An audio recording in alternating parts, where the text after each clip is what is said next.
नमस्कार दोस्तों, मैं सुशील कुमार आपका हार्दिक स्वागत करता हूं डायरेक्ट पावर एग्जाम डू जी यूट्यूब चैनल में।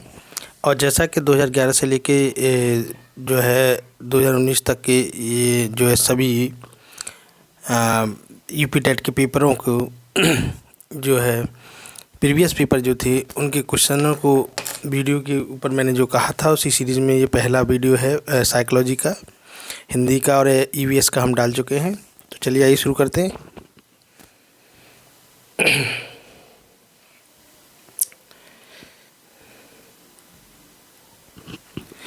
पहला क्वेश्चन है, आप एक अति सक्रिय बालक को कैसे सही दिशा में लाएंगे। तो पहला ऑप्शन है, उसे पहली पंक्ति में बैठाएंगे तथा उस पर कड़ी नज़र रखेंगे। ऑप्शन बी, उसे कक्षा के कोने में बैठाने की जगह निर्धारित करेंगे। ऑप्शन सी, उसे सैंपल आदि साफ करने का काम देंगे।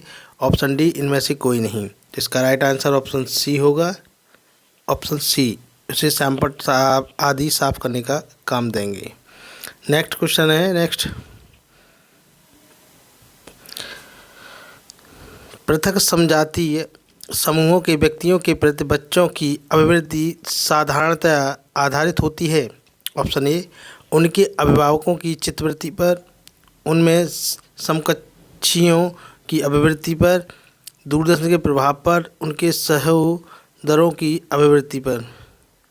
तो इसका राइट आंसर जो होगा दूसरे का वो ये होगा, उनके माता पिता यानी अभिभावकों की चित्तवृत्ति पर होगा। ऑप्शन ए सही होगा। नेक्स्ट है तीसरा क्वेश्चन, आपको अपनी कक्षा में 2 मंदबुद्धि बच्चों को बैठाने के लिए बोला गया है। आप ऑप्शन ए, उन्हें अपने विद्यार्थियों के रूप में ग्रहण करने से इनकार करेंगे। ऑप्शन बी, प्रधान अध्यापक को उन्हें किसी और कक्षा जो मंद बुद्धि बालकों के लिए विशेष रूप से चिन्हित है में बैठाने के लिए बोलेंगे। ऑप्शन सी, ऐसे विद्यार्थियों को सिखाने की तकनीक सीखेंगे। ऑप्शन डी, इनमें से कोई नहीं। तो इसका राइट आंसर है, ऐसे विद्यार्थियों को सिखाने की तकनीकी सीखेंगे। ठीक है, ऑप्शन सी राइट होगा। नेक्स्ट है, एक शिक्षक को साधन संपन्न होना चाहिए। इसका अर्थ है उनके पास पर्याप्त धन संपदा होनी चाहिए ताकि उसे शिक्षण देने का ज़रूरत न पड़े, यानी ताकि उसे शिक्षण देने की ज़रूरत ना पड़े। ऑप्शन बी, उनका अधिकारियों के उच्च स्तर से संपर्क होना चाहिए।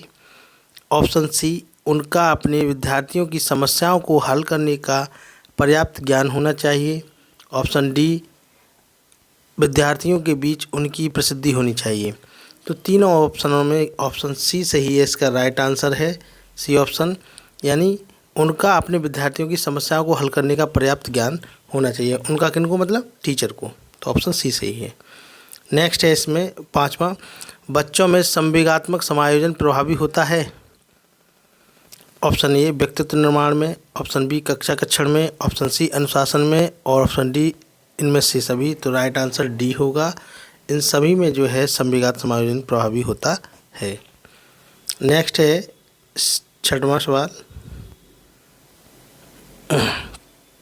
कक्षा में विद्यार्थियों की रुचि बनाए रखने के लिए एक शिक्षक को उचित है सैंपल का प्रयोग करना। ऑप्शन बी, चर्चा करना। ऑप्शन सी, कहानी कहना। ऑप्शन डी, प्रश्न पूछना। तो विद्यार्थियों में रुचि बनाने के लिए क्या करना चाहिए, प्रश्न पूछना। ऑप्शन डी राइट आंसर होगा इसका। नेक्स्ट है, विद्यार्थियों को विद्यालय में खेलना क्यों उचित है। ऑप्शन ए, यह उन्हें शारीरिक रूप से सशक्त बनाएगा। यह शिक्षकों के लिए काम आसान करेगा। ऑप्शन सी, यह समय बिताने में सहायक होगा। ऑप्शन डी, सहयोग एवं शारीरिक संतुलन का विकास करेगा। तो ऑप्शन डी इसका राइट आंसर है, क्योंकि यह सहयोग की भावना पैदा करेगा बच्चों में और शारीरिक संतुलन का विकास भी करेगा। Option D right answer. Next है, परिवार एक साधन है। कैसा साधन है, अनौपचारिक शिक्षा का, औपचारिक शिक्षा का, गैर औपचारिक शिक्षा का या दूरस्थ शिक्षा का। तो इसका राइट आंसर ए होगा, औपचारिक शिक्षा का है। नेक्स्ट क्वेश्चन है इसी में एक 9वां क्वेश्चन, एक शिक्षक विद्यार्थियों में सामाजिक मूल्यों को विकसित करता है। ऑप्शन ए, महान व्यक्तियों के बारे में बोलकर। ऑप्शन बी, अनुशासन की अनुभूति को विकसित कर कर। ऑप्शन सी, आदर्श रूप से बर्ताव कर कर। ऑप्शन डी उन्हें अच्छी कहानियाँ सुनाकर। तो सामाजिक मूल्यों की बात जहाँ आती है तो वहाँ आदर्श रूप के से बर्ताव करना, ऑप्शन सी इसका राइट आंसर होगा। 10वां देखते हैं, एक शिक्षक के लिए सबसे महत्वपूर्ण क्या है? कक्षा में अनुशासन बनाए रखना, ऑप्शन बी कक्षा में समयानुवर्ती होना, ऑप्शन सी विद्यार्थियों को कठिनाइयों को दूर करना, ऑप्शन डी एक स्ववक्ता होना। देखिए, तो एक शिक्षक के लिए सबसे महत्वपूर्ण कार्य है विद्यार्थियों की जो कठिनाई या प्रॉब्लम्स हैं उनको दूर करना, सी ऑप्शन, शैक्षिक दृष्टि से, ठीक है, सी ऑप्शन। नेक्स्ट है 11वां, वह स्तर जिसमें बच्चा किसी वस्तु एवं घटना के बारे में तार्किक रूप से सोचना शुरू करता है कहा जाता है, ऑप्शन ए संवेदन प्रणोद अवस्था, ऑप्शन बी औपचारिक क्रियात्मक अवस्था, ऑप्शन सी पूर्व क्रियात्मक अवस्था और डी मूर्त क्रियात्मक अवस्था। तो ये पियाजे की बात चल रही है पाइगोट थ्योरी में, तो डी ऑप्शन राइट होगा इसका, डी। नेक्स्ट है, बच्चों के बौद्धिक विकास के 4 सुस्पष्ट स्तरों को पहचाना गया था, कोहलरबर्ग द्वारा, एरिक्सन द्वारा, स्किनर द्वारा या पियाजे द्वारा। तो ये जो किसके द्वारा बनाया गया था? डी पियाजे द्वारा, जो ऊपर भी दिया गया है, तो डी राइट आंसर है इसका। नेक्स्ट है, अल्पवयस्क बच्चों के अधिगम प्रक्रम में अभिभावकों की भूमिका होनी चाहिए, निषेधात्मक, अग्रिम सक्रिय, संवेदनात्मक, उदासीन। तो इसका राइट आंसर होगा अग्र सक्रिय, बी आंसर इसका राइट आंसर होगा 13वें का। 14वें का क्वेश्चन है, बच्चों के संज्ञानात्मक विकास को सबसे अच्छे तरीके से कहाँ परिभाषित किया जा सकता है? खेल के मैदान में, ऑप्शन ए, ऑप्शन बी विद्यालय एवं कक्षा में, ऑप्शन सी ऑडिटोरियम में, ऑप्शन डी गृह में। तो इसका राइट आंसर होगा विद्यालय एवं कक्षा कक्ष में, बी आंसर इसका राइट आंसर है। नेक्स्ट है 15वां, डॉट डॉट यानी रिक्त स्थान को अनुप्रेरित शिक्षण के एक संकेत के रूप में विवेचित किया जाता है। तो इसका ऑप्शन देखते हैं, कक्षा में अधिकतम उपस्थित यानी अधिकतम उपस्थिति होना, ऑप्शन बी शिक्षक द्वारा दिया गया उपचारात्मक कार्य, ऑप्शन सी विद्यार्थियों द्वारा प्रश्न पूछना, ऑप्शन डी कक्षा में पूर्ण नीरवता।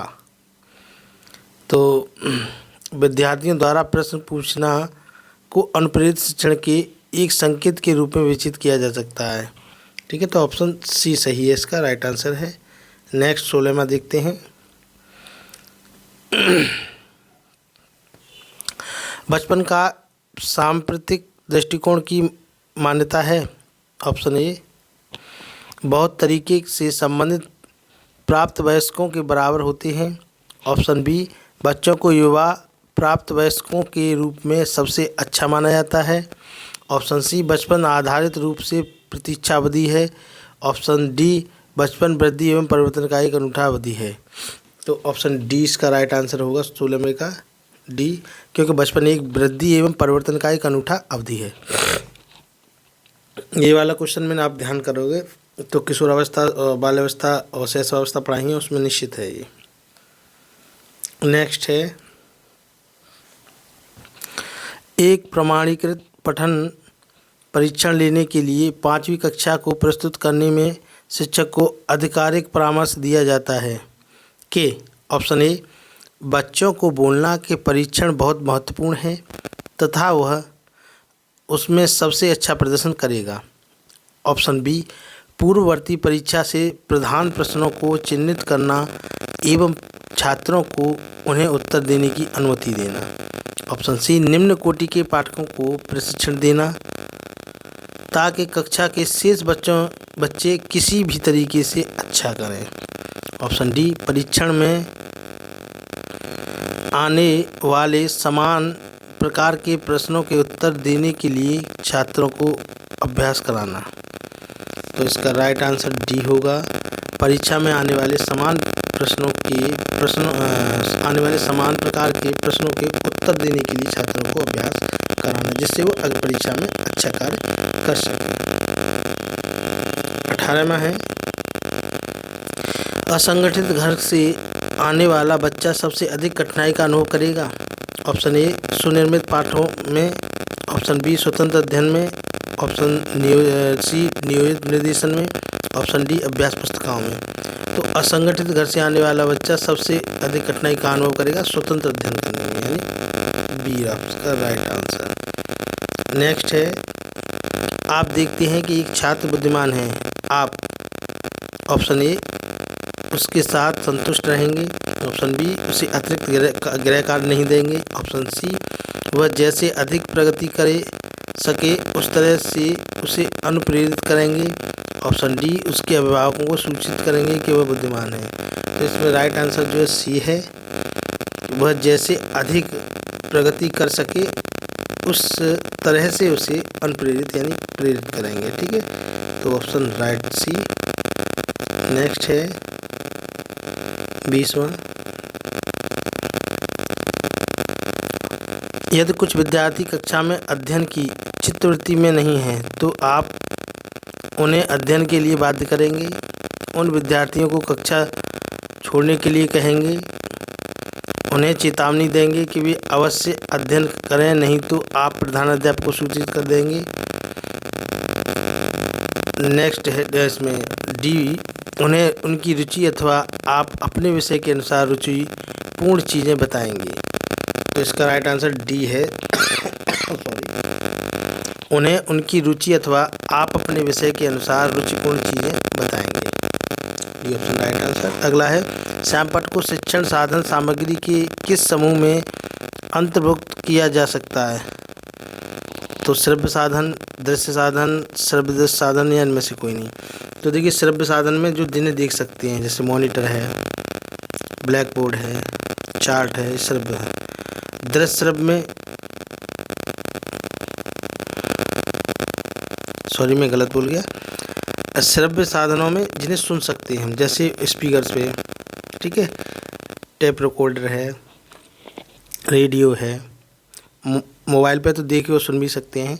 ठीक है पहले टेलीफोन जो होता लैंडलाइन उस पर, तो वो श्रव्य साधनों के अंतर्गत आ गया। दृश्य में जिन्हें केवल देखा जा सके जैसे कि मॉनिटर है और आपका चार्ट है और आपका क्या नाम है ब्लैक बोर्ड है। ठीक है, और दृश्य श्रव्य में जिनमें देखा जा सके और सुना जा सके तीनों। तो ये श्यामपट्ट किस में आएगा? केवल दृश्य देखा जा सकता है, तो बी आंसर इसका राइट आंसर है। नेक्स्ट है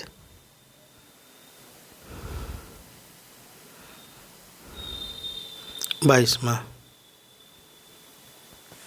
तो चलिए देखते हैं, निम्न में से कौन सा शिक्षण कुशलता से संबंधित है? श्यामपट्ट पर लिखना, प्रश्नों को हल करना, प्रश्न पूछना, इनमें से सभी। तो देखिए सभी स्किल्स हैं, श्यामपट्ट स्किल्स होता है। ठीक है, और टीचिंग स्किल से ऊपर लिखा हुआ देखा है आप, टीचिंग स्किल देखो, हिंदी कुछ और है और इंग्लिश में दिख दिया टीचिंग स्किल जो है। और प्रश्नों को हल करना ये भी एक वो है, प्रश्न पूछना, ये सभी। डी ऑप्शन इसका राइट आंसर। नेक्स्ट है, कक्षा में जो विद्यार्थी प्रश्न पूछते हैं उन्हें कक्षा के बाद शिक्षक से मिलने की सलाह दी जाए। कक्षा चर्चा में भाग लेने के लिए प्रोत्साहित किया जाना चाहिए। ऑप्शन सी लगातार प्रश्न पूछने के लिए प्रोत्साहित करना चाहिए। डी स्वतंत्र रूप से उत्तर ढूंढने के लिए प्रोत्साहित करना चाहिए। उसे लगातार प्रेरित करते हैं कि वो प्रश्न पूछते रहे जिससे वो जो है एक्टिव रहे। ठीक है, सी ऑप्शन इसका राइट आंसर। तो इसका 24 का है, शिक्षा की किंडरगार्टन पद्धति का प्रतिपादन किया था। टीपी नन ने, स्पेंसर ने, फ्रोवेल ने या मॉन्टेसरी ने? तो फ्रोवेल ने किया था। ठीक है, अब 25वां है, एक अभिभावक आपसे विद्यालय में मिलने के लिए कभी नहीं आता, बच्चा की तो आप क्या करेंगे? तो ऑप्शन ए बच्चे की उपेक्षा करेंगे, बी अभिभावकों को लिखेंगे, सी आप स्वयं उनसे मिलने जाएंगे, ऑप्शन डी बच्चों को दंड देंगे। तो ऑप्शन सी होगा, अगर अध्यापक किसी कारणवश नहीं आ पाता तो हमें उनसे मिलने जाना चाहिए। नेक्स्ट है, निम्न कक्षाओं में शिक्षण की खेल विधि आधारित है। शारीरिक शिक्षा कार्यक्रमों के सिद्धांत पर, बी शिक्षण की विधियों के सिद्धांत पर, सी विकास एवं वृद्धि के मनोवैज्ञानिक सिद्धांत पर, और डी शिक्षण के सामाजिक सिद्धांतों पर। तो इसका राइट आंसर होगा सी, विकास एवं वृद्धि की मनोवैज्ञानिक सिद्धांत के आधार पर। इसका सी राइट आंसर। नेक्स्ट है डिसलेक्सिया संबंधित है मानसिक विकार से, गणितीय विकार से, पठन विकार से या व्यवहारिक विकार से। तो राइट आंसर सी है, पठन विकार से है ये। 28 है विशेष रूप से ज़रूरतमंद बच्चों की शिक्षा का प्रबंध होना चाहिए। ऑप्शन ए दूसरे सामान्य बच्चों के साथ, बी विशेष विद्यालयों में विशेष बच्चों के लिए विकसित विधियों द्वारा, सी विशेष विद्यालय में, डी विशेष विद्यालयों में विशेष शिक्षकों द्वारा। तो एनसीएफ आपने पढ़ा होगा और तो नहीं पढ़ा है तो पढ़ने। देखिए एनसीएफ का सवाल है ये, उसमें कहा है कि ज़रूरतमंद बच्चों की शिक्षा का प्रबंध करना चाहिए दूसरे सामान्य बच्चों के साथ। ठीक है, समावेशी शिक्षा जो है वो यही है।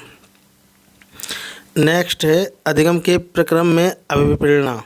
ऑप्शन ए सीखने वालों की स्मृति को तेज बनाता है, बी पुराने अधिगम से नए अधिगम को विभेदित करता है, ऑप्शन सी एक दिवसीय रूप से सूचना में सीखने वालों को प्रस्तुत करता है, ऑप्शन डी नए सीखने वालों के में अधिगम के लिए रुचि का सृजन करता है। तो इसका राइट आंसर जो होगा वो डी होगा। ठीक है, नए सीखने वालों में अधिगम के लिए रुचि का सृजन करता है। नेक्स्ट क्वेश्चन और लास्ट क्वेश्चन है ये 2011 की साइकोलॉजी का पेपर। कक्षा 5 के न्यूनतम दृष्टि वाला बच्चा को ऑप्शन ए निम्न स्तर के कार्य करने के लिए माफ़ करना उचित है, बी उसे दैनिक कार्य में उसके माता पिता तथा मित्रों को सहायता करनी चाहिए, ऑप्शन सी कक्षा में सामान्य रूप से बर्ताव करना चाहिए एवं ऑडियो सीडी के जरिए सहायता प्रदान करनी चाहिए, डी कक्षा में विशेष बर्ताव करना चाहिए। तो ये सी ऑप्शन सही है, कक्षा में सामान्य रूप से बर्ताव करना चाहिए तथा हो सके तो ऑडियो सीडी के जरिए सहायता प्रदान करनी चाहिए उसे। तो इसके साथ ये वीडियो यहीं समाप्त होता है। अगर वीडियो पसंद आए तो लाइक और सब्सक्राइब ज़रूर करें, शेयर करें। धन्यवाद।